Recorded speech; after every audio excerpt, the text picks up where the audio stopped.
Hi, everybody. It's Kimmie and Lorina. How's everyone doing today? We're doing another video finally. It's been a while. Anyway, I think you'll like this video. Do you want to introduce yourself first and what you do? And then I'll do that. And then we'll go ahead straight on in. Yeah, I am an acupuncturist and combo practitioner, healing medium, crypto intuitive. That's really what I'm doing these days. Awesome. And I'm Lorina Quigley. I have the Mystical Ex Mormon podcast, and we do spirit chats together. And I'm a psychic medium, energy healer, teacher, crypto intuitive because of Kimme. I dragged her into it. And anyway, I think that's about it. I'm the mystical ex Mormon. Did I mention that? And I met a teacher the other night, an angel teacher at Rising Phoenix Church here in Phoenix. And she's an ex Mormon. So Oh, I was like, really? oh, wow, another ex Mormon, another Oh. mystical ex Mormon. I did talk to her about the whole thing about being a Mormon. A lot of people who are ex Mormons become atheists. Okay. And she's like, no, that's really good because we're supposed to have mystical experiences. I think it's part of our human nature to want that kind of spiritual connection. I think it's natural and beautiful, and we're supposed to have that. And that's why religions get created. It takes advantage of people in a particular way that's manipulative. But at the same time, through some of that manipulation, there are ways to connect with spirit. So hopefully it's in a way that's good. We'll just say that. Hey, we don't need an agent to get to God. We don't need a third party. Exactly. I think that's like the Yes. biggest psyop that humanity has ever been Oh, given. boy, is that true. Psyops. That's a good way to put that. Yeah. Because we are part of God. Oh, there he's Peanut. Don't worry, Peanut. We'll leave him in for his cuteness. Okay. Peanut, what's up? What's going on there? Oh, all right, all right. Good job. He's doing his job. So today we're talking about death and dying in the astral plane. And so Kimme wants to share some of her experiences because she works with people who are getting close to dying and what that experience has been like for her. And we're going to talk about the astral plane, which is when people get close to death, we're getting close to the astral plane right there. That's where the veil is. Yeah. Yeah, and I think this is a good discussion to have right now because a lot of the veil is thinning. A lot of truth is being seen, the way things really work. So this is I mean, even myself and Lorena too, like talking to you, like we're having expanded experiences, especially at night for me. I'm having a lot more mediumship, like closing my eyes and seeing faces in my third eye and being touched. And that can be a lot when you're used to a certain experience and then to get a whole other level of experience, Yeah. which maintains why you need some help to manage it. But I have a client that I'm helping and I've been helping for a while. She's getting towards the end of her life and she's having some dreams. She knows about what I know and what I do. She's been asking me recently, how much time do you think I have left? She's very open about death. She's ready to go to the other side. She's been sick for a long time. And I said to her, well, I do believe that information is privy only between our higher selves and creator, whatever you call it. But I did tell her I can feel when someone's close to dying, it's standing room only. I feel like it's a crowded party in the room. And I said to her, I don't feel that, but I do feel a gathering happening outside your door. And then slowly over the last few weeks, I've been feeling like her dad around a lot, and now her mom and her ex-husband. And I was there a couple days ago, and I got there and I got her coffee. And she's like, I gotta tell you what happened. She says, I kept waking up on and off all night last night, and I kept feeling like people waiting around the house. So I said, okay, it's starting. She's starting to see those clues that the bridge is happening for her between the astral realm and the physical realm to get her ready to go back. She even had an experience too where she's got like a ring camera by her bed and she was out cold sleeping. She said she heard someone knocking. Hold a second. Yes, Right at my door. it's the spirits. All that Like, wind. yeah. We're here. We're here. Well, wind is like, I think of wind as like a lot of astral activity, which is funny, like elementally. Yeah. Yeah. So, so what were you saying? Sorry. Oh, the last thing she had, we were talking about this before we started recording. She said she woke up in the middle of the night to a knock at her door. She was scared because she lives by herself and it's 2 a.m. and she hears this loud knock. She looks on her Alexa that's got a screen and sees two men standing there. They looked like either EMTs or they had the reflection on their uniform. And she said, I called out to them because she's like, hello, hello, can I help you? Instead of knocking again, she sees them walking away into the night, into the blackness. She's like, if they were real, wouldn't they have had an ambulance or a car? So she's like, maybe they were coming for me. Like, she's really funny. Maybe it's like they're going to be the ones that help carry my body out. We have very frank discussions about death, her and I. She tells me a lot. She goes, nobody wants to acknowledge that I'm dying. They always tell me how good I look. Your color's so great. She's like, I'm dying and I can't talk to anybody about it. So, Wow.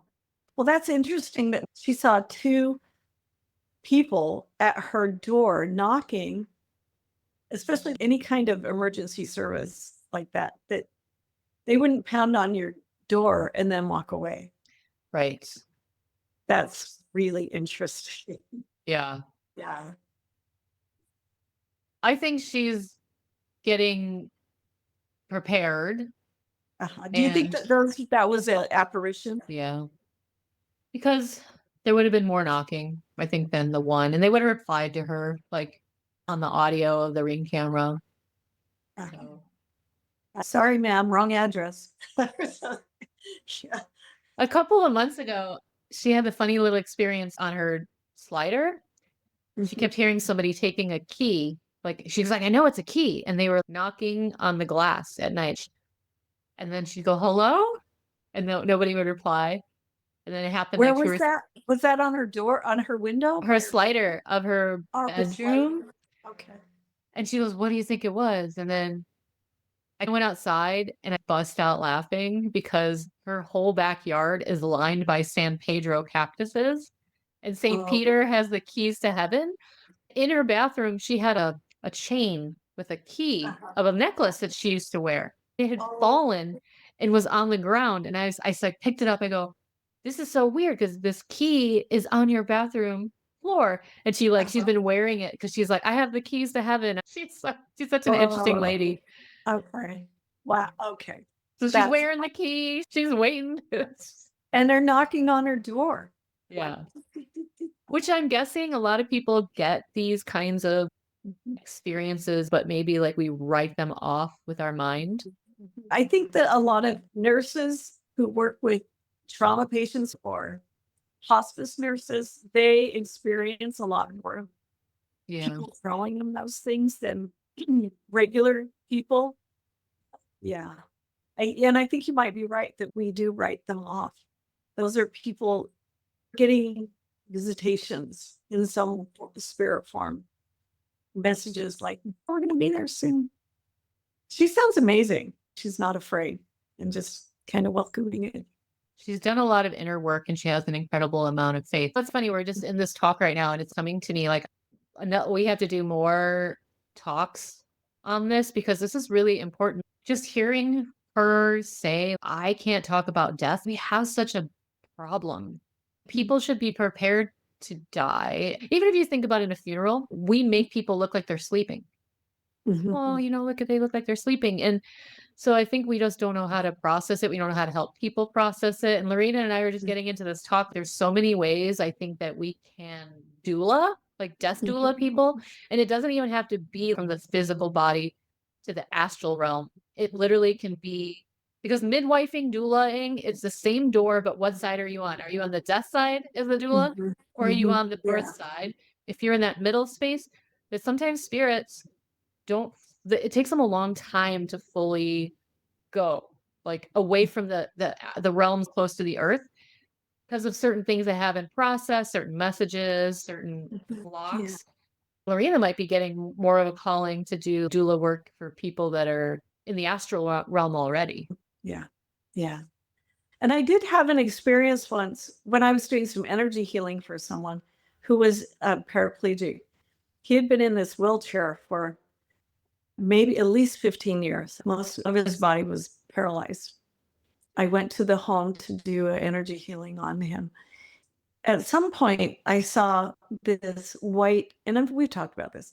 I saw this white smoke rise up from his body. Now, I didn't know what that was. I was like, oh, okay, well, that's interesting. And this is during the day with all the lights on and stuff. There's this smoke rising from his body. So something that needed to come out came out. But at some point doing this, he kind of lifted his head because he was kind of in a vehicle that was slanted a little bit this way so he could breathe properly. So he wasn't straight up like this. It was a little bit slanted. He lifted his head and he said something about, it's amazing, isn't it? It's amazing how many spirits are on the other side. Because he was so immobile, he was contacting a lot of people on the other side from where he was in his life. He wasn't going to be living much longer. And I think he was fine with it. He suffered many years, had difficulty with his physical body. That's what starts happening. Being here in this realm and then visiting the astral realm, and that veil does become more and more open. Right. And that reminds me of a story around Jody, our friend Jody, who passed away, when I was doing a class and we were doing mediumship. I was seeing somebody's uncle, this woman we were talking. I mean, I was giving her a message and I was seeing her uncle before he died, him coming in and out of consciousness. And as he was doing it, he was popping into the other realm. And he was showing me to tell her. But then it suddenly switched to Jody. I'm seeing Jody, my friend, our friend, who had passed away not that long ago. And it was the same scenario where she was in a coma for a while, maybe just 5 days or something. I can't remember because she was really critically injured in a biking accident. It was the same scenario of seeing her popping in and out of the body. So I was seeing into the astral realm and she was showing me this, where she was popping in and out of her body. And then at some point, she popped fully out of her body, like she transitioned to the other side fully and was so happy, so damn happy. And she was laughing hysterically, like, oh my God, She laughed a it lot. feels so good. And she had a big laugh. And she was laughing like, oh my God, it feels so good to be on this other side. And she was happy that she was on the other side. It was a relief to her. As mediums and healers, you start seeing into the astral realm. It becomes part of your job, is seeing into the astral realm and seeing these beings and seeing where they are and how close they are to this realm, or them stepping away, getting further away from this direct third, fourth dimension connection and going on and doing other things. Hey, can you please stop? Peter, can you come over here and visit? He's like, I'm seeing the astral beings, man. Yeah. Oh, yeah, right. He's sure. And we know that he sees beings. We, yeah, he definitely can. And dogs can see into the astral realm. It's pretty amazing. Yeah. Anyway, and did you want to share any more about this woman? No, I mean, I think there's an important lesson I'm supposed to get with her. There's this pivot that happens. I feel like I'm going through a pivot. Sometimes I wake up in the middle of the night going, what's my purpose now? Like, what's my purpose? And I'm being really drawn back to mediumship, which is actually why I even got on this path when I was really young. I met a medium and I was like, oh my gosh, and I studied with her. I feel like it's so important to start deconstructing a lot of fear around death because energetically we are feeling more. We don't have the same filters with the collective consciousness that we're bleeding into the fourth dimension before we get to the fifth. That's what I've heard. I mean, I don't know if we're not just going straight to the fifth. Well, guess who lives on the fourth dimension? Well, all these astral beings. My friend Crystal said something to me that stuck with me. You know, Crystal, around COVID, she said, you know, Kim, we wouldn't have all the problems we have if we just didn't have the programmed fear we have with death. I remember her saying that, and I was like, oh, yeah, there's so much that wouldn't even be able to have happened during COVID if people did not have the fear of death and they actually truly knew what it was. We wouldn't be controlled people at all.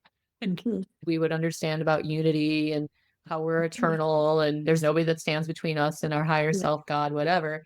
This is a really good conversation, really Yeah. needed. My experience with my brother when he was on his deathbed, I think it would be called a shared death experience. I didn't cross over with him and was on the other side because that happens sometimes in a shared death experience. So I never called it that for many years. But then I read a pamphlet that I got at some We Don't Die conference, and it's a program podcast, We Don't Die Radio, but they had some pamphlets about what a shared death experience is. And it's actually when they're getting ready to die that we can start experiencing and seeing what they're going through, but the transition hasn't actually happened yet. Mm. And that's when I was holding his hand and all this golden light started appearing. And I felt this incredible, tremendous love. And I saw energetically that we come from that energy, this golden essence. That's what we're made of. That is our essence. And we're all made from that. Everything is made from that. That is consciousness, that is creation, and that is love. I had that experience. I don't know if he was experiencing that also because we did not have that conversation. We were just there. I was holding his hand and I was having this experience, and it was stunningly beautiful and filled with so much love. Like everything was love. And I saw everything was this golden light.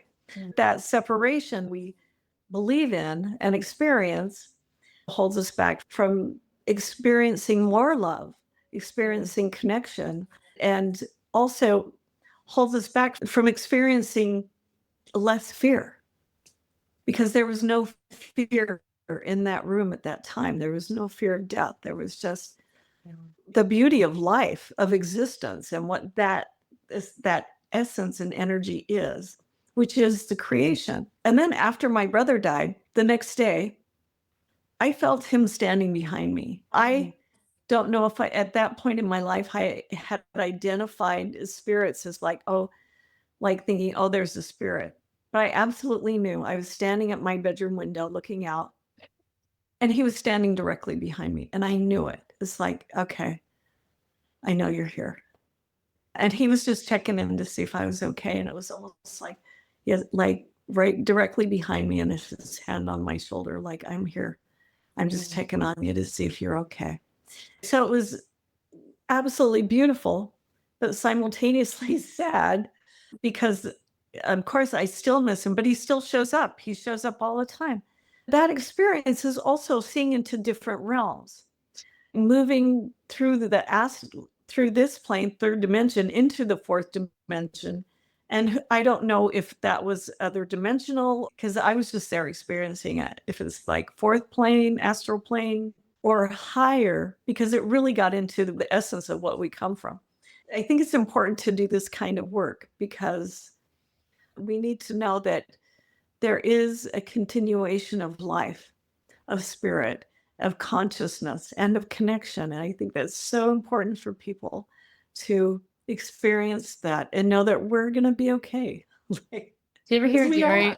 do you talk about we've been here putting on so many plays that it's just this collective forgetting, and Mhm. then what we're moving towards is just that complete remembering of who we always have been, and this was just all temporary. Like, that's his take on it. We've just been gone so long, we can't remember home. Yeah. Oh, no, I think that's it. And there's so many, and from his point of view, there are so many different realms too. Yeah. To experience and what we're connected to. It's hard to put that in our consciousness from this level. That's where the work comes in. You got to be where you are, but start knowing that you can connect to the astral plane and start seeing into it, have these gifts because we all have them. Sort of like telepathy. We're all psychic, we're all telepathic. It's just what are the barriers that are there that we're just not paying attention because we're so distracted. And boy, is that true. There are so many things to pull you off so that you don't know that or have that information actually coming in or have the awareness that information is coming in. I wonder if more people are going to have to. This came to me while we were talking. Speaking of that dog, I can't remember the name of the dog. Oh, And I'm like, well, that makes sense. Like that's actually what that dog, that historical dog that moves between the living and the dead. I think it starts with an X. Yeah, Aztec. Maya. It says all three. It's legendary, but like what you're just talking about, that shared death experience, like bridging. I'm like, oh, that's so much like what you dreamt of with that dog and what that dog does. And I had a dream about a big black dog that came in and sat down in the middle of this chaotic scene and was like, I'm just here and I'm not going away. I wasn't afraid of it. It didn't seem scary or anything, but I'm like, oh, this dog has a message. And it's plopped itself down right in front. And I did wonder if it was about death. So we're having this conversation now. And I don't think it was, I didn't think, am I going to die? Well, that's a lot. I thought that for one quick second. I thought, no, this isn't about me. This is like, this guy is a messenger. And he's like, pay attention. Yeah. There's been some interesting apparitions and visitors from other worlds showing up. I wonder if part of the work too is like, that woman, the last shaman, the last mask center up in Oregon, and her name's Christina Pratt. She talks a lot about how she's studied with indigenous people. A lot of them say like the practices they used to have, they understood that they had to clean up the astral and the land very regularly. Like people died, if there was like issues, wars, whatever, that they would go and they would clear up the astral realm. What they've told her is it's nothing but polluted. Modern living has polluted the astral realm, which then affects us and our health and our psychology. It made me think, like, I wonder if that's part of the process that we're going through. So many people are going to be woken up to start cleaning house. Like we have to clean our way from the third to the fifth dimension. There's going to be a cleanup process, right? That makes a lot of sense. Yeah. And if you read books about the astral realm, and especially there's a lot of prolific astral projectors who actually help clean up the astral realm. Yeah. I'm reading a couple of those books right now. So it's really interesting. Once you start bridging that, we might have a lot of work to do. That's what we were talking about. The work that needs to be done, bridging those realms and cleaning things up. I think we're part of the cleanup crew, and many of you are too. Yeah, we're part of the cleanup crew. That's part of the work. And I think it's so valid what you said a little earlier about being so afraid of death. And that kind of holds everybody in stasis and not having the conversation about death. It's a natural process. And it's sad and it's hard, but it does need to be talked about more openly. My little client, her family visited her and she hasn't been eating as much. She's pale. I got there right when they were leaving and they were like, you look so good. Your color is great. Then they all left and she's like, I need to talk. And then she sat down. She goes, how do I look? And I go, well, honestly, the same to me. She's like, I feel like everybody's blowing smoke up my butt. Oh, that's funny. No one wants to acknowledge it. She's like, I can't have my process. Yeah. But yeah, they need their process. Anyway, maybe we hold people. What is it? Oh, he's so cute. Is that the guy from Nightmare Before Christmas? Yeah. This was a gift. Anyway, so the astral plane has many levels too. People don't talk about that a lot either. Unless you really dive into it. There's the veil when people just die. And then there's these other realms to it and there's the ascended masters, the angelic realms that come from a different place. Yeah. They can come in whenever they want. From what I know, that part of the higher astral realms is where the ascended masters hang out. But I don't think they're stuck. Like some of the people, there's the lower astral realms that's where it's dirty. And I think that kind of what hell looks like, part of that is just, I think that's the lower astral realms. And then there's the middle realms where I think normal people go. And then the higher realms is where people are really highly conscious when they pass away. Or astral travel, I think they can go up there too. I didn't really understand it all for a while until I got to admit, I'm not saying it's right, but when Darius did the diagram, that's when it clicked for me. I hear people talk about like, oh, this dimension, that dimension, blah, blah, blah, and then realm. But I know that the way it's explained is like there's 13 realms. Well, there's 12, but then there's a 13 one, which kind of has been hidden to us, and why they say it's in a cult. Like, oh, it's a cult. That's really the realm you can exit the whole entire construct, I guess. Which makes sense because if you look at a turtle, it's got 13 spaces on its, it's got 13 on its abdomen.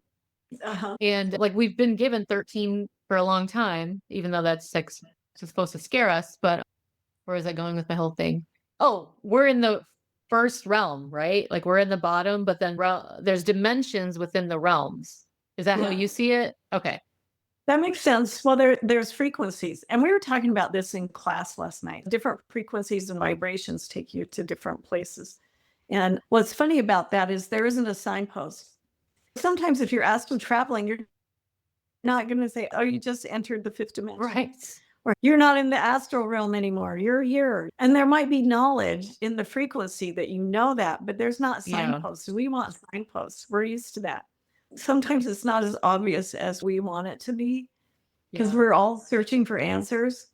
I think a good book, and again, I'm not saying this is true, just a good way to experience it through somebody else's experience, was that Jürgen Ziwa, the multidimensional man. I knew you were going to mention him. Yeah. He's so cute. This is the way he experiences his out-of-body experiences and how he would travel through a dimensional space for a while and realize, oh, I'm limited here. Then he realized that was matching his consciousness, and he would try to get out of it and hit the top level. And the only way he could pass through was by opening up his heart. And then he said the lotus flower would open up and he would move to the next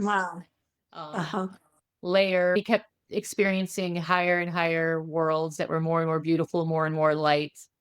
But in the beginning, he was stuck in the near Earth, where he was experiencing people doing the same thing that they did here. Like, he ended up in Tokyo seeing people eating noodles and like going to work. Yeah. I don't know. I think that's like the middle astral realm. That's just like the middle astral realm. They don't know that they're dead yet. Yeah. I think our next convo, like, should talk about, like, I know you've been having experiences for a long time. Things are changing, but like I've been popping out of my crown chakra, experiencing some of that. We can have some really cool conversations about that kind of stuff. Yeah. And they say, I've learned, and I wasn't aware of this till recently, that you can do mediumship through different chakras. You can project consciousness through your solar plexus to get information, or your crown chakra, or your third eye, and different information depending on which chakra you're connecting with to get information. I had that experience many years ago when I was about 22. I saw a realm open up, and I saw all these people hanging out, like just like, look at all those people. And they looked like they were all different types of people for different time periods and cultures. I think I was seeing into the astral realm. And a couple came out, danced in front of me, and they wanted me to come with them. And I was like, oh, the astral realm just opened up, and it's right there. Pretty cool stuff. We've opened up a series, Death, Dying, and the Astral Realms. Reading from your, popping up out of your crown chakra and reading from there, or astral projecting from there. That's pretty cool. Let's do that. All right, so we should probably wrap it up. We had to do our recording on Zoom, and we have a limited amount of time, so we'll have to say goodbye. It was a great chat, and thank you. Bye, everybody. Like, share, and subscribe. Comment below with your experiences too. We'd love to hear them. Catch you next time, guys. Bye, everybody. Bye.